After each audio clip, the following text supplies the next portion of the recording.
Recommendation ಇಂದ ಅವರ ಪಾಲು 31,180 ಕೋಟಿಗೆ ಇಳಿತಾ ಇದೆ ಬಿಕಾಸ್ ಆಫ್ ಅವರ್ ರೆಕಮೆಂಡೇಶನ್. ನಿಮ್ಗೆ ಈ ಕಮಿಷನ್ ಅವರು 36ನೇ ಪೇಜ್ ನಲ್ಲಿ ಅವರ ರೆಕಮೆಂಡೇಶನ್ ಬರೆದಿದ್ದಾರೆ, ಸ್ಪೆಷಲ್ ಗ್ರಾಂಟ್ಸ್. ಅದನ್ನ ಸ್ವಲ್ಪ ಭಾಗವನ್ನ ಓದಿ ಹೇಳ್ತೇನೆ. ಯಾಕೆ 5,495 ಕೊಟ್ರು, ಯಾಕೆ ಅದು ಕ್ಯಾರಿ ಓವರ್ ಆಗೋದಿಲ್ಲ, ಎಲ್ಲದಕ್ಕೂ ಬಹುಶಃ ಇಲ್ಲೇ ಉತ್ತರ ಸಿಗುತ್ತೆ ನಿಮ್ಗೆ. We believe that during 2021, no state should, as a result of our recommendation, get less than the total amount of devolution received in the previous year 1920. ಅಂದ್ರೆ ನಮ್ಮ ಹಣಕಾಸು ಆಯೋಗದ ಶಿಫಾರಸ್ಸಿನಿಂದ ಯಾವುದೇ ರಾಜ್ಯಕ್ಕೂ ಕೂಡ ಆ ಹಿಂದಿನ ವರ್ಷ 19-20ನೇ ಸಾಲಿನಲ್ಲಿ ಎಷ್ಟು ಅನುದಾನ ಬಂದಿತ್ತು ಅದಕ್ಕಿಂತ ಕಡಿಮೆ ಬರಬಾರದು. ಅರ್ಥ ಆಯ್ತಾ?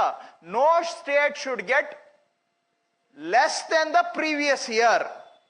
ಬಿಕಾಸ್ ನಮ್ಮ ತೆರಿಗೆ ಬೆಳೀತಾ ಇರೋವಾಗ, ವರ್ಷದಿಂದ ವರ್ಷಕ್ಕೆ 10% ಗ್ರೋತ್ ಇರೋವಾಗ ಯಾವ್ದಾದ್ರೂ ರಾಜ್ಯಕ್ಕೆ ಹೋದ ವರ್ಷಕ್ಕಿಂತ ಕಡಿಮೆ ಕೊಟ್ರೆ ತಪ್ಪಾಗುತ್ತೆ, ಆಗಬಾರದು. Especially because of our recommendation no state should get less than the previous year ಅಂತ ಹೇಳಿ ಅವ್ರೇನ್ ಹೇಳ್ತಾರೆ, it is believed that this is a sound principle and should be adhere to ಅಂತ ಬರೀತಾರೆ. It is a sound principle and it should be adhere to.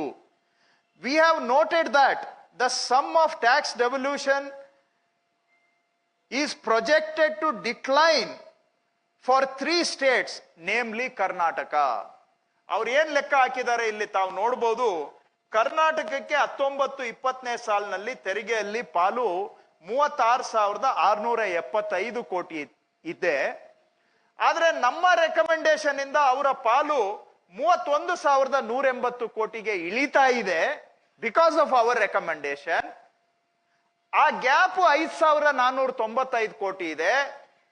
ಯಾವ ರಾಜ್ಯಕ್ಕೂ ಕೂಡ 19-20ಕ್ಕೆ compare ಮಾಡಿದ್ರೆ 20-21ರಲ್ಲಿ ಅಟ್ಲೀಸ್ಟ್ ಈಕ್ವಲ್ ಆದ್ರೂ ಬರಬೇಕು, ಬಿಟ್ರೆ ಕಮ್ಮಿ ಆಗ್ಬಾರ್ದು, ಕಟ್ ಆಗ್ಬಾರ್ದು ಯಾವುದೇ ರಾಜ್ಯಕ್ಕೆ ಅಂತೇಳಿ ಕರ್ನಾಟಕಕ್ಕೆ ಕಟ್ ಆಗ್ತಾ ಇದೆ ಅನ್ನೋ ಕಾರಣದಿಂದ 5,495 ಕೋಟಿ ಆ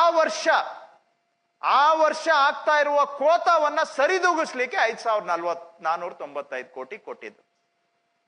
ಅರ್ಥ ಆಯ್ತು ಅಂತ ಅನ್ಕೊಳ್ತೇನೆ. ಆ ವರ್ಷ ಕರ್ನಾಟಕ ಕಟ್ ಆಗ್ತಾ ಇದೆ. ಇದು ಅನ್ಫೋರ್ಸೀನ್, ಅನ್ಆಂಟಿಸಿಪೇಟೆಡ್, ಅನಿರೀಕ್ಷಿತ. ಯಾವ ರಾಜ್ಯಕ್ಕೂ ಕೂಡ ಕೇಂದ್ರದಿಂದ ತೆರಿಗೆಯಲ್ಲಿ ಪಾಲು ಬರ್ತಕ್ಕಂತಹದ್ದು ಕಡಿತ ಆದ್ರೆ ಅದನ್ನ ತಡೆದುಕೊಳ್ಳೋದು ಕಷ್ಟ ಆಗುತ್ತೆ. ಕನಿಷ್ಠ ಹಿಂದಿನ ವರ್ಷದಷ್ಟಾದ್ರೂ ನಾವು ಕೊಡಬೇಕು ಅಂತೇಳಿ ಆ ಗ್ಯಾಪ್ ಏನಿದೆ 5,495 ಈ ವರ್ಷಕ್ಕೆ ಕೊಡಬೇಕು ಅಂತ ಅವರು ಕೊಟ್ಟಿದ್ದು. ಯಾವುದು? 20-21ನೇ ವರ್ಷ. ಯಾಕೆ ಕೊಟ್ಟಿದ್ದು? ಕಡಿಮೆ ಆಗ್ತಾ ಇದೆ, ಕಡಿಮೆ ಆಗಬಾರದು ಅಂತ ಕೊಟ್ಟಿದ್ದು. ಈಗ ಇದನ್ನ ಮುಂದಿನ ವರ್ಷ ಕ್ಯಾರಿ ಓವರ್ ಮಾಡೋ ಪ್ರಸಂಗ ಬರುತ್ತಾ? ಯಾಕೆಂದ್ರೆ it is meant to compensate for the loss in this year. ಈ ವರ್ಷದಲ್ಲಿ ಆಗಿರುವ ನಷ್ಟಕ್ಕೆ ಪರಿಹಾರವಾಗಿ ಅದನ್ನ ಕೊಟ್ಟಿರ್ತಕ್ಕಂತಹದ್ದು.